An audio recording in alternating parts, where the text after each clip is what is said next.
ਉਹਨੂੰ ਕੁਝ ਹੋ ਹੀ ਨਹੀਂ ਰਿਹਾ। ਇੱਕ ਨਜ਼ਰ ਕਰਮ ਦੀ ਕਰ ਮੇਰੇ ਤੇ। ਓਏ ਕੀ ਸੀ? ਉਹਨੂੰ ਕੁਝ ਹੋ ਹੀ ਨਹੀਂ ਰਿਹਾ ਯਾਰ, ਉਹਨੂੰ ਕੁਝ ਹੋ ਹੀ ਨਹੀਂ ਰਿਹਾ। ਸ਼ੁਕਰ ਹੈ ਟੁਰ ਗਿਆ, ਸ਼ੁਕਰ ਹੈ। बचना ए हसीनो तो मैं आ गया। ਉਹ ਫਿਰ ਆ ਗਈ ਯਾਰ, ਕੀ ਕਰਾਂ? ਉਹਦੇ ਕੋਲ ਸ਼ਕਤੀਆਂ ਨੇ, ਮੇਰੇ ਕੋਲ ਸ਼ਕਤੀਆਂ ਨਹੀਂ ਹੈ। ਹੱਥ ਲਾ ਦੋ ਇਕੱਠੇ ਮਰਾਂਗੇ ਜਾਂ ਬਚਾਂਗੇ ਆ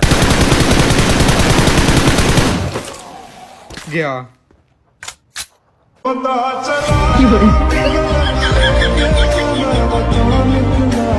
ਉਹ ਤੂੰ ਵੀ ਚਲਾ ਗਿਆ। ਚੱਲ ਮੈਂ ਵੀ ਆ ਰਿਹਾ।